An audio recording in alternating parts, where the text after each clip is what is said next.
What is going on, everyone? I hope you're all doing great. I'm Matt. I'm your expert on everything from smartphones to cameras, and today in this video I want to highlight this beast right here. So this lens is the Tamron 70-300 f4.5 to 6.3 for the Sony E-mount. It's a variable aperture telephoto lens. And hey man, getting up to 300 millimeters is powerful. And if you've got a high megapixel body like this A7R5, you can crop into 450 millimeters on APS-C mode and still get well over 20 megapixels of detail. Heck, even with APS-C mode on like an A7 IV or an A7C II, which has the same sensor, you still get plenty of detail rendition with this. The results are fantastic. I've tested this lens with multiple bodies over the years, and I've actually purchased it twice. I purchased it first about a year or so after it came out, I believe. And the price on this guy has officially dropped to $399. And this is a crazy, excellent lens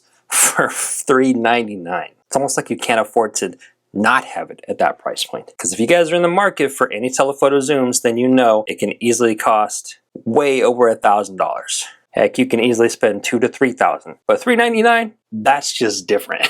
So what shortcomings or what does it lack really? Well, not really anything. It's got a fast autofocusing motor. Of course, it's a G1 or Generation 1 Tamron lens, so it doesn't have the newer design like the G2s have now. But aside from its bare bones design, the stepper motor works great. It focuses plenty fast enough. Your focus ring is dampened okay enough. It's not sloppy or inconsistent. It's even, and you've even got some weather sealing. You have a gasket on the mount. There used to be Sony lenses that still cost 2 to 3 times this price point, which didn't include weather sealing. So when I say that this really doesn't have that many, if hardly any, serious shortcomings, I mean, that's pretty much it. It's got a 67mm thread, like pretty much the rest of every other Tamron lens in the industry nowadays. The coatings on this work excellent as far as subduing and minimizing chromatic aberrations. There is still some there, but it is way kept under control, and it's easy enough to make it pretty much vanish in post. And let me show you guys just what kind of size profile we're looking at on this A7R5 here, because for a 300mm lens, this is so compact. This lens was so ahead of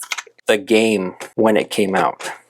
I mean, you guys probably know how legendary the Tamron 28-75 constant f2.8 was, the Generation 1 lens. They have a G2 now, but this is not that much bigger than that one. I mean, it is longer, but it's not crazy huge or like cumbersome. It's not like a huge telephoto lens, even though, again, you can go out to as far as crop into 450 millimeters. So again, just to touch on the front end, 67mm thread. This is the throw on it. It extends, but not really that much. It's not a multi-telescoping lens to where they really go far out. I mean, some lenses, you know, will triple in length when they're completely zoomed out. But this one's not too bad, and it has a pretty short throw, going from 70 to 300, and it's comfortable. It's not like sticky or super rough.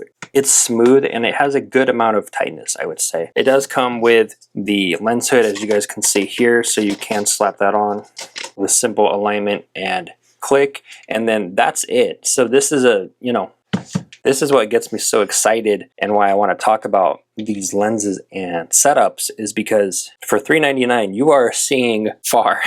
I've been using and shooting with this guy here. It performs just like I remember the one I had before used to, but man, $150 off right now, dropping it to that $399 price point is just insane to me. I just think this is such a good deal. And again, that's why I wanted to talk about it. So if you guys didn't know, this guy was released back in October of 2020. And then finally it came to the Nikon Z mount at the end of 2022. But that one is not $399, even though it shares pretty much the same body and lens, just a different mount. So real quick, here's the box that it comes in. And I know that I already showed you guys the lens and the cap and the hood. Other than that, in the box, it's just paperwork. But I figured I would show you guys. Most Tamron lenses come in a box similar to this, so it's just paperwork and cardboard, and that's pretty much it. So you only get what you pay for, right? Alrighty, you guys, so let's go ahead and jump on into Lightroom and take a look at some sample images. I have an assortment of non-edited RAWs and JPEGs, as well as edited JPEGs. Now, if you have enough background separation, it is very pleasing. I've definitely seen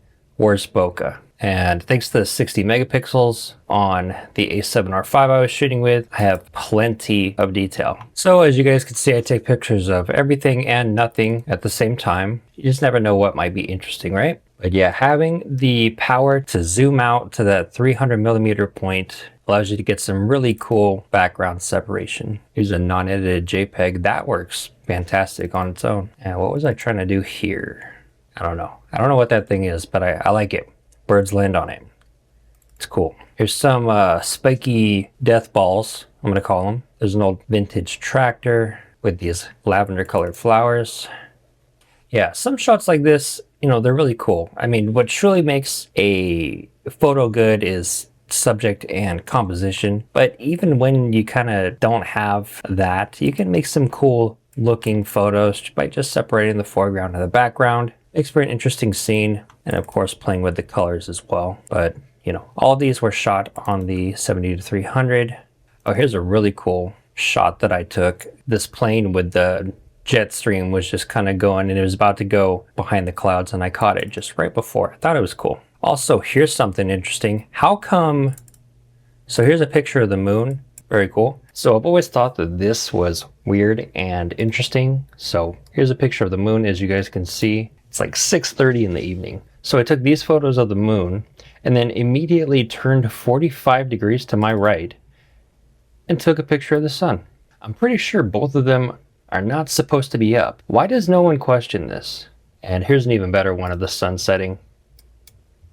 And here you can see we have my friend. This is my friend Tony, the hawk. He hangs out sometimes. This is actually a light post perched on the street, and I'm in my backyard looking over the fence, taking a picture of this guy on the light post on the street. And then here he is again, this guy looking like he's ready to protect Gotham or something. Here you can see he's dipped, he's like, I'm out. So this is a JPEG, and I can probably still get some shadow detail back. Here's the actual raw file though. It's kind of cooler this way though, it's got that mystique.